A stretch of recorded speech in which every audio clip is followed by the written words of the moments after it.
simak videonya. Selamat menyaksikan. Oke, yang pertama saya akan menjelaskan bab 1, yaitu tentang klasifikasi tumbuhan. Pengertian tumbuhan dan ciri-ciri tumbuhan. 1. Eukariotik atau organisme dengan sel yang kompleks yang terdiri atas bahan-bahan genetika disusun menjadi nuklei yang terikat membran. Kedua, terdiri atas banyak sel atau multiseluler. Yang ketiga, memiliki dinding sel tersusun dari selulosa. Yang keempat, memiliki klorofil atau zat hijau daun dan menyimpan cadangan makanan dalam bentuk amilum atau pati. Berdasarkan batangnya, jambu, kayu, padi, jagung, tebu, batang, rumput, bayam. Berdasarkan bentuk tulang daun, menyirip jambu, bayam, mangga. Sejajar, tebu, padi, rumput, melengkung, sirih, menjari, jarak, pepaya, singkong. Berdasarkan jumlah keping biji, monokotil jagung, dikotil mangga. Di sini ada fotosintesis, yaitu merupakan pembuatan makanan oleh tumbuhan hijau melalui proses biokimia pada klorofil dengan bantuan sinar matahari. Bab 2 tentang klasifikasi makhluk hidup hewan. Berdasarkan penutup tubuh, bulu ayam, rambut kambing, cangkong kura-kura. Cara berkembang biak, melahirkan kambing, sapi, kerbau, bertelur ayam, bebek, unggas, bertelur dan melahirkan kadal. Berdasarkan tempat hidup, darat singa, udara burung, air ikan. Cara bergerak, kaki sapi, sayap burung, perut ular. Jenis makanan, pemakan serangga, ayam, bebek, pemakan tumbuhan, kambing, sapi, pemakan hewan lain, buaya, bunga. Alat respirasi hewan, paru-paru, insang, kulit, trakea. Saluran pencernaan hewan, mulut, kerongkongan, lambung, usus. Daur hidup katak, telur, berudu, katak muda, katak dewasa. Selanjutnya bab 3, yaitu tentang sistem organ manusia. Sistem organ adalah jaringan yang memiliki fungsi atau lebih berdasarkan letaknya. Beberapa organ yang saling berhubungan dan mempunyai fungsi yang sama. Fungsi organ tubuh manusia: otak berfungsi sebagai alat kontra dan koordinasi.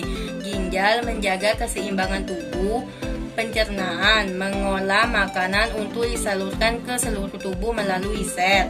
Paru-paru pertukaran CO2 dan O2. Jantung memompa darah melalui pembuluh darah. Hati untuk memastikan komposisi tetap sama. Macam-macam sistem organ. Sistem pengeluaran zat sisa: ginjal, hati, kulit, paru-paru. Sistem pencernaan: mulut, kerongkongan, lambung, usus halus, usus besar, anus. Sistem pernapasan: hidung, tenggorokan, paru-paru. Sistem indera: mata, hidung, telinga, lidah, kulit. Sistem peredaran darah: jantung, arteri, vena, kapiler. Selanjutnya bab 4, yaitu tentang sistem koordinasi dan alat indera. Sistem koordinasi: saraf, menerima dan menangkap rangsangan, tersusun atas neuron. Susunan saraf terdiri saraf pusat dan saraf tepi. Hormon dihasilkan kelenjar buntu, memacu pertumbuhan, berperan dalam reproduksi, mengatur metabolisme. Komponen sistem koordinasi: reseptor, menerima rangsangan, konduktor, pengantar rangsangan, efektor, menanggapi rangsangan. Sistem indera: mata, indera penglihatan, telinga, indera pendengar, luar, tengah, dalam. Kulit, indera peraba, melindungi tubuh dan pengaruh luar, epidermis, hipodermis. Hidung, indera pencium, lubang rongga. Lidah, indera perasa. Oriseptis, penerima rangsangan kimia. Di sini ada gambar mata, bilik mata depan, koroid, retina, makula, saraf optik, skera, iris, kornea, pupil, lensa. Di sini ada gambar lidah, pengecap rasa pahit, pengecap rasa manis, pengecap rasa asam, pengecap rasa asin. Ini ada gambar kulit, yaitu poin kulit, epidermis, dermis, jaringan bawah, saraf, saluran keringat, kelenjar keringat, jaringan lemak, pembuluh darah, kelenjar selosa, rambut.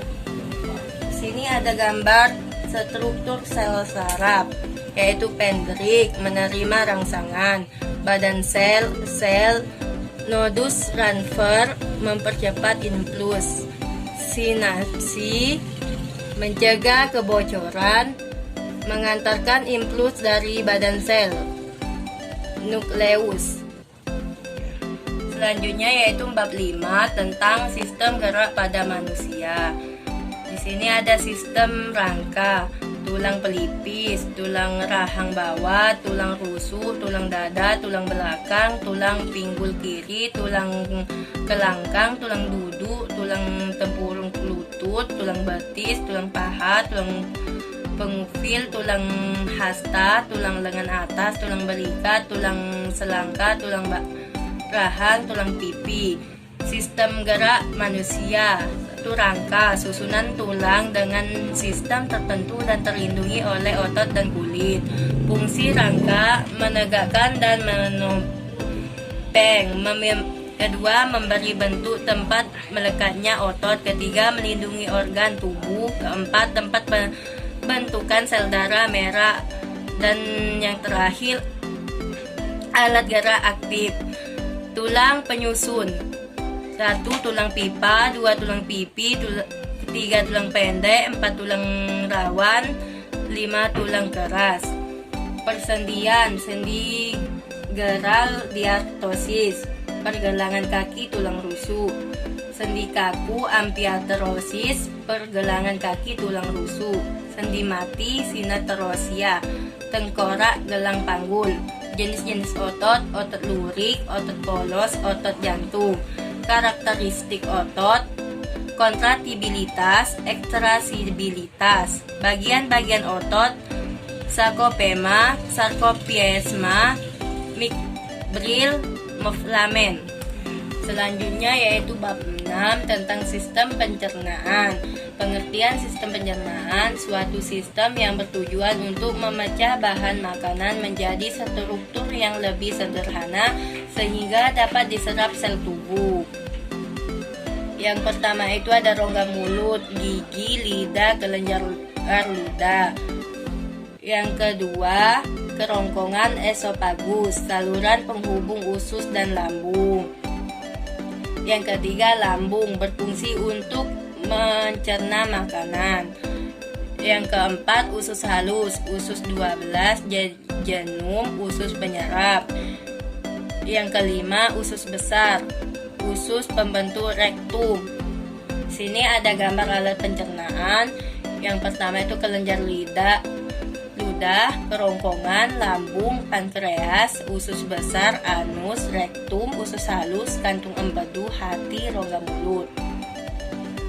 Oke, selanjutnya yaitu bab 7 tentang sistem peredaran darah. Yang pertama itu ada sel darah putih, bersifat amoeboid, bersifat diapedis, inti sel terletak di tengah, membunuh kuman. Yang kedua itu ada sel darah merah, bagian darah berwarna merah dan mengandung hemoglobin, protein senyawa, hemin yang mengandung zat besi, jumlah 5 juta pada laki-laki dan 4,5 pada perempuan. Di sini ada keping-keping darah, yaitu berfungsi membantu pembekuan darah. Ciri-ciri mudah pecah, jumlah 250.000 sampai 400.000, umur beberapa jam. Selanjutnya, serambi kanan menerima darah kotor dari seluruh tubuh. Bilik kanan memompa darah kotor ke paru-paru. Serambi kiri menerima darah bersih dari paru-paru. Bilik kiri memompa darah bersih ke seluruh tubuh. Mekanisme kerja jantung. Yang pertama, serambi kanan mengembang. Yang kedua, serambi menguncup. Dan yang ketiga, darah kotor keluar dari paru-paru. Selanjutnya yaitu bab 8 tentang sistem reproduksi. Pengertian reproduksi. Reproduksi adalah kemampuan makhluk hidup untuk menghasilkan keturunan yang baru. Tujuannya untuk mempertahankan jenisnya dan melestarikan agar tidak punah. Yang kedua, proses pembentukan sel kelamin. Gametogenesis adalah proses pembentukan sel kelamin atau gamet. Pembentukan gamet jantan disebut spermatogenesis, sedangkan pembentukan gamet betina disebut oogenesis. Yang selanjutnya, ketiga, struktur alat reproduksi pada wanita. Organ reproduksi luar, vagina, vulva. Organ reproduksi dalam, ovarium, Fimbriae, impudibulum, tuba, fallopi, oviduct, uterus atau rahim, cervix, saluran vagina atau clitoris. Sini ada gambar tentang reproduksi pada wanita. Yang pertama tuh ginjal sebelah kiri, ureter sebelah kiri, oviduct sebelah kiri, kantong urinaria, cervix, uretera, vulva, vagina, ovarium sebelah kanan, uterus. Yang kedua, struktur alat reproduksi pada manusia pria. Organ reproduksi luar, penis dan scrotum. Organ reproduksi dalam, testi, epididymis, saluran ejakulasi, uretera. Kelenjar pada organ reproduksi pria, vesicula seminalis, kelenjar prostat. Di sini ada gambar alat reproduksi pada pria. Yang pertama tuh ada kandungan kemih, vas deferens, penis, saluran uretera, vesicula seminalis, kelenjar prostat, kelenjar Colover, epididymis, testis, scrotum. Yaitu bab 9 tentang ekosistem. Ekosistem merupakan fungsional antara makhluk hidup dengan lingkungannya, yang di dalamnya terdapat hubungan dan interaksi yang sangat erat. Selanjutnya, komponen ekosistem. 1. Komponen abiotik. Komponen abiotik merupakan penyusunan ekosistem yang terdiri dari benda-benda mati. Berikut ini ada komponen abiotik. Yang pertama, cahaya, tanah, air, udara, iklim, suhu, tingkat keasaman, topografi. Yang kedua ini ada komponen biotik, yaitu komponen biotik merupakan komponen ekosistem yang bersifat hidup. Berikut ini ada komponen biotik. Yang pertama, produsen, konsumen, detritivore, decomposer. Jenis-jenis ekosistem. Pertama itu ada ekosistem darat, yang kedua itu ekosistem air. Ekosistem darat yaitu ekosistem yang faktor lingkungan eksternalnya didominasi oleh daratan. Ekosistem darat dibedakan menjadi dua. Yang pertama itu ekosistem darat alami, yang kedua itu ekosistem darat buatan. Selanjutnya ekosistem air, yaitu ekosistem yang faktor lingkungan eksternal didominasi oleh air. Ekosistem air tawar, ekosistem air laut. Selanjutnya yaitu bab 10 tentang tata surya. Pertama itu ada pengertian tata surya. Tata surya itu adalah kekumpulan benda langit yang terdiri atas sebuah bintang yang disebut matahari dan semua objek yang terikat oleh gaya gravitasinya. Sini ada gambar tentang tata surya. Ada Merkurius, Venus, Bumi, Mars, Jupiter, Saturnus, Uranus, dan Neptunus. Sini ada planet ke-1 yaitu Merkurius, planet terkecil di tata surya sekaligus yang terdekat di matahari. Ada yang selanjutnya planet kedua, Venus, planet terdekat kedua dari matahari setelah Merkurius. Planet ini mengorbit matahari selama 22,4,7 hari dan tidak memiliki satelit. Selanjutnya planet ketiga yaitu Bumi, satu-satunya planet yang mempunyai kehidupan, memiliki satelit bulan revolusinya 365 hari kala rotasi 23 jam 56 menit. Selanjutnya planet yang keempat yaitu Mars. Disebut planet merah karena tampak dari jauh berwarna kemerah-merahan. Selanjutnya yaitu planet kelima Jupiter atau Jupiter, yaitu planet terbesar dengan diameter mencapai 1402,984 km. Satelitnya 16 buah, revolusinya 119 tahun. Planet keenam Saturnus merupakan planet terbesar kedua di tata surya setelah Jupiter, memiliki 18 satelit. Selanjutnya planet ketujuh yaitu Uranus, merupakan planet yang memiliki jari-jari terbesar ketiga sekaligus massa terbesar keempat di tata surya. Selanjutnya yaitu planet terakhir yaitu planet ke-8 yaitu Neptunus, merupakan planet terbesar keempat berdasarkan diameter dan terbesar ketiga berdasarkan massa. Yaitu bab 11 tentang energi terbarukan. Energi alternatif. Yang pertama itu ada energi panas bumi, berasal dari pusat bumi yang terletak dari lapisan batuan yang diselai juga geotermal. Yang selanjutnya ada energi matahari, sumber utama bumi, cahaya matahari menjadi sumber energi melalui panel surya yang dibuat manusia.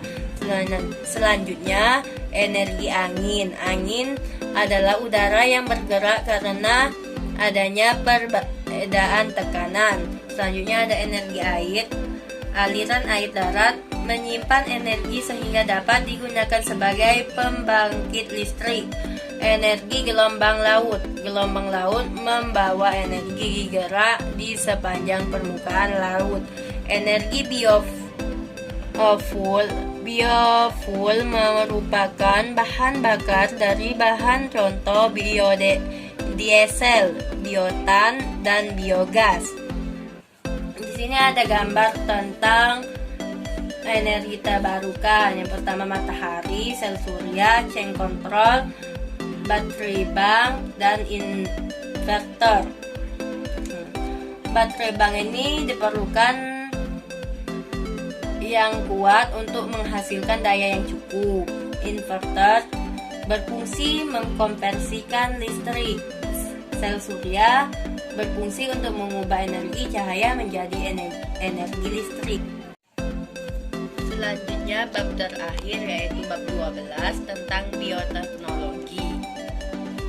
Bioteknologi berasal dari 3 kata: bios hidup, teknos penerapan, logos ilmu. Bioteknologi adalah penggunaan organisme atau bagian dari organisme untuk membuat suatu produk atau jasa. Bioteknologi dimanfaatkan dalam bidang pangan, pertanian, perikanan, kesehatan, lingkungan, dan forensik. Bioteknologi modern melibatkan prinsip biokimia, biologi melekat yang berhubungan dengan penyusun tubuh makhluk hidup dan rekayasa genetika, contohnya organisme transgenik. Bioteknologi melibatkan proses fermentasi, contohnya tempe, tapai, keju, roti, dan yogurt. Cabang ilmu biologi mempelajari tentang pemanfaatan dan bagian dari makhluk hidup untuk menghasilkan barang atau jasa yang bermanfaat bagi manusia.